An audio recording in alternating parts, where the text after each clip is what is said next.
నమస్కారం ప్రేక్షకులారా. ఇది మన స్పెషల్ ఎడిషన్. శనీశ్వరుడు వక్రం అవుతున్నాడు కాబట్టి ఉన్నటువంటి అన్ని రాశులకి ఉన్న ఫలితాలు మనం చూడబోతున్నాం. అందులో ఫస్ట్ గ్రహచారం ఉంటుంది. అందులో శనీశ్వరుడు వక్రమయ్యే దానివల్ల వచ్చే ఫలితాలు ఉంటుంది. అదేలాగా ఉన్న నక్షత్రాలకి ఒక రాశిలో 3 నక్షత్రాలు ఉంటాయి. ఆ నక్షత్రాల వారికి ఉన్నటువంటి నివర్తులు ఏమిటి అనే డీటెయిల్స్ అన్నీ ఉన్నాయి. ఈ వీడియోని పూర్తిగా చూడండి. ఇప్పుడు వీడియోలోకి వెళ్దాం. ఇప్పుడు మనం చూడబోయేది శనీశ్వరుడు వక్రమైన తర్వాత వచ్చే ఫలితాలు ఏమిటి 12 రాశులకి. ఈ వక్రగతి అవ్వంగానే ఒక్కొక్క ప్లానెట్ జనరల్గా ఇచ్చే ఫలితాలు ఏంటి. ఇప్పుడు శనీశ్వరుడు అనగా కర్మకారకుడు, అదేలాగా ఆయుదాయకుడు, రెండు మనకి శనీశ్వరుడే. శనీశ్వరుడు మనకి 12వ స్థానమైన మీన రాశిలో ఆయన ఉంటున్నారు. రేవతి నక్షత్రం 2వ పాదంలో ఆయనేమో వక్రమవుతున్నారు. ఉత్తర భాద్రపద నక్షత్రం 4వ పాదం వరకు వెళ్ళిపోతున్నారు. ఈ పీరియడ్ ఏంటంటే ఇది స్లో మూవింగ్ ప్లానెట్ కాబట్టి మనకి ఈ జూలై నెల ప్రారంభించి ఆయన వక్ర నివృత్తి అయ్యేది డిసెంబర్ 11న. ఇంతవరకు ఉన్న పీరియడ్లో ఈయన ఇచ్చే ఫలితాలు ఏంటి? ఎందుకంటే ఆయన కర్మకారకుడు. జనరల్గా ఒక గ్రహం వక్రం అయితే అదేం చేస్తుంది అంటే రాహుకేతువులతో పాటు కలిసిపోతారు. వాళ్ళు ఎక్కడ ఉన్నారో, ఏ స్థానంలో ఉన్నారు గ్రహచారంలో, అదేలాగా మన జాతకంలో ఎక్కడ ఉన్నారో ఆ స్థానాన్ని ఒక ఫలితాన్ని ఎక్కువగా ఇచ్చే ఒక సమయం ఇది. కాబట్టి కొద్దిగా జాగ్రత్తగా ఉండాలి ఈ టైం పీరియడ్. అది ఎస్పెషలీ ఏ ఏ నక్షత్రాల మీద కల్లా శనీశ్వరుడు వక్రం అవుతున్నారో వాళ్ళు ఇంకా అత్యంత జాగ్రత్తగా ఉండాలి. ఇది ఒక పాయింట్. ఇంకో పాయింట్ ఏంటంటే ఆయన మాత్రం వక్రం అయితే పర్లేదు, ఇంకో గ్రహం, ఇంకో 2 గ్రహాలు వక్రం అవుతున్నాయంటే అవి కూడా కలిసిపోతాయి రాహుకేతులతో పాటు. సో ఈ టైం పీరియడ్లో మనం చూస్తే శనీశ్వరుడు వక్రమయ్యేదేమో ఈ టైం నుంచి నేను చెప్పేశాను. మనకి శుక్రుడు వక్రం అవుతున్నాడు, బుధుడు వక్రం అవుతున్నాడు. అదే సమయంలో శనీశ్వరుడు కూడా వక్రంగా ఉన్నాడు. అదేలాగా మనం చూస్తే రాహు ఏమో శతభిషక్ నక్షత్రాన్ని వదిలేసి ధనిష్ట నక్షత్రానికి వచ్చేస్తాడు. ఇది ఒక మార్పు. అక్టోబర్ ఎండ్ కల్లా చూస్తే మనకి గురువు ఏమో సింహరాశికి, కేతు ఒక నక్షత్రమైన మకర నక్షత్రానికి వచ్చేస్తాడు. ఇవన్నీ మార్పులు ఉన్నాయి. కాబట్టి ఏమి జరుగుతుంది, ఏమేమి మనం చూసుకోవాలి అన్నది చాలా ఇంపార్టెంట్. దానివల్ల కుంభరాశి వాళ్ళకి ఎట్లా ఉంటుంది అన్నది చూస్తున్నాం. కుంభరాశి వాళ్ళకి చాలా బాగుంటుంది ఈ సమయం, వక్రమయ్యే కాలం.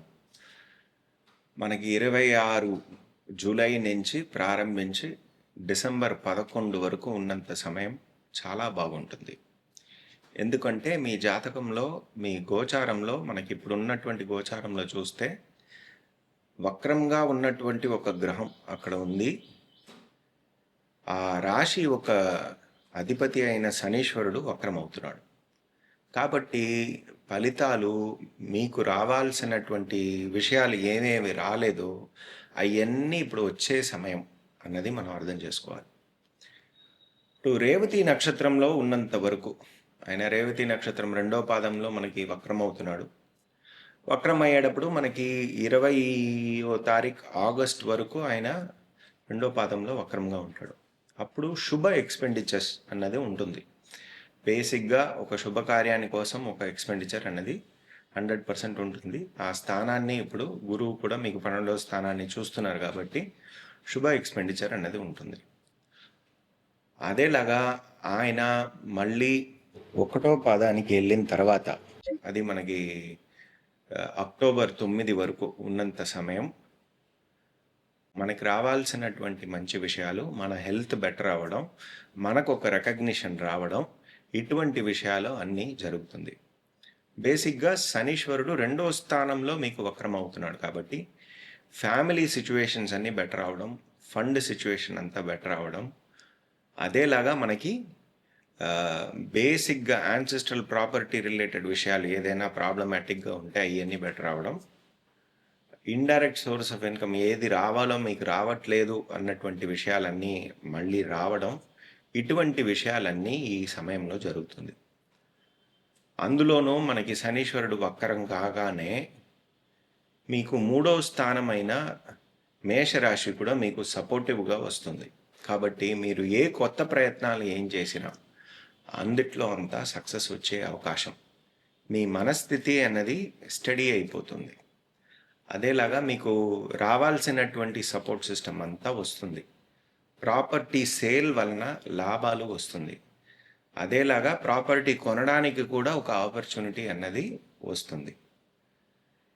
ఇది మనకి ఉత్తర భాద్రపద నక్షత్రానికి వెళ్ళిన తర్వాత మనకి అది డిసెంబర్ 11వ తారీఖు వరకు ఉన్నంత సమయం టోటల్గా బిజినెస్లో మ్యాసివ్ చేంజ్ అన్నది మనం చేస్తాం.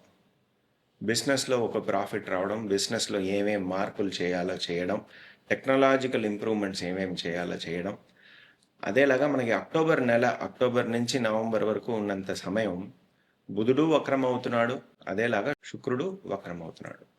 సో ఈ టైం పీరియడ్లో ఏంటంటే మీకు శుక్రుడు మంచి ప్లానెట్, మీకు యోగాధిపతి అయిన శుక్రుడు వక్రం అవుతున్నాడు. ఆయన రాహుతో కలిసినప్పుడు మీకు రావాల్సిన లాభాలన్నీ ఇస్తాడు. అదేలాగా మీకు కొత్త కాంటాక్ట్స్, కొత్త రికగ్నిషన్ ఇవన్నీ ఇస్తాడు. బుధుడు మీకు 5వ స్థానాధిపతి, పూర్వపుణ్యాధిపతి, అదేలాగా 8వ స్థానాధిపతి. కాబట్టి మీకు రావాల్సిన ఫండ్స్ అన్నీ ఇచ్చేస్తాడు ఆ టైం పీరియడ్. అదేలాగా మీకు పూర్వపుణ్యంలో ఏమేమి ఉన్నాయో మనకి రావాలి, ఇది రావట్లేదు, మనం వేడుకుంటున్నాం అంటే అవన్నీ వచ్చే అవకాశం అన్నది ఈ టైం పీరియడ్లో ఉంది.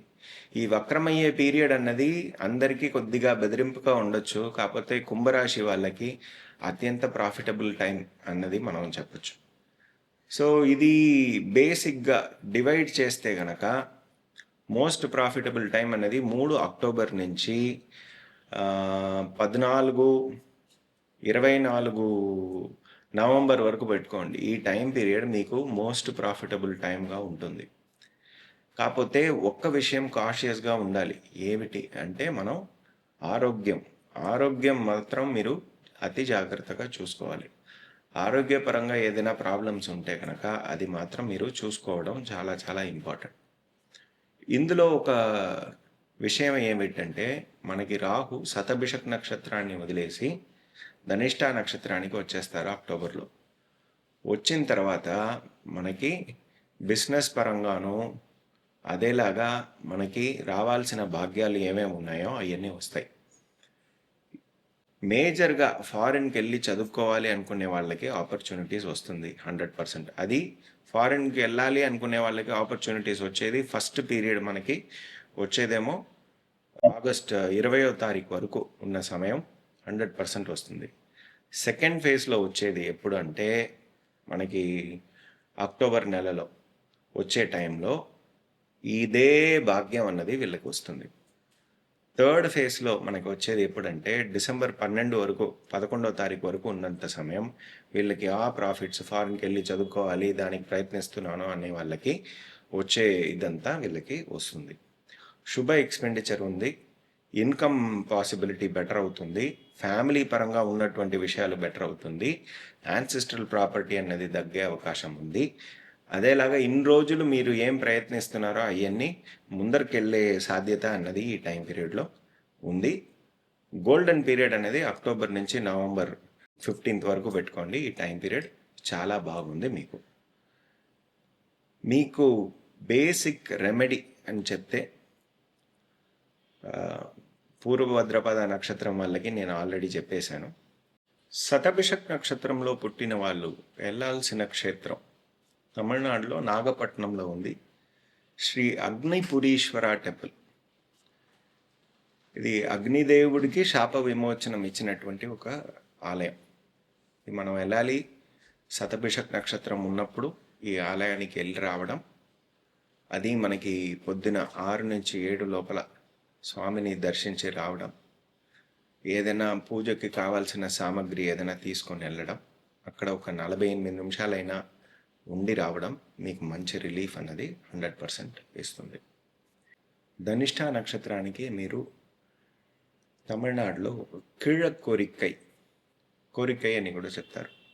అక్కడ ఉన్నటువంటి బ్రహ్మజ్ఞానపురీశ్వరర్ ఆలయానికి వెళ్ళి రావడం, అది మీ నక్షత్రం ఉన్నప్పుడు వెళ్ళి రావడం, పొద్దున్నే 6 నుంచి 7 లోపల దర్శనం చేసి రావడం, పూజలకి కావాల్సిన సామాగ్రిలు తీసుకెళ్ళడం, అక్కడ ఒక 48 నిమిషాలైనా మీరు కూర్చొని ధ్యానించి, లేకపోతే అట్లీస్ట్ మౌనం పాటించి ఆ వైబ్రేషన్ని ఫీల్ చేసుకుంటూ రండి. మీకు మంచి రిజల్ట్ అన్నది 100% వస్తుంది.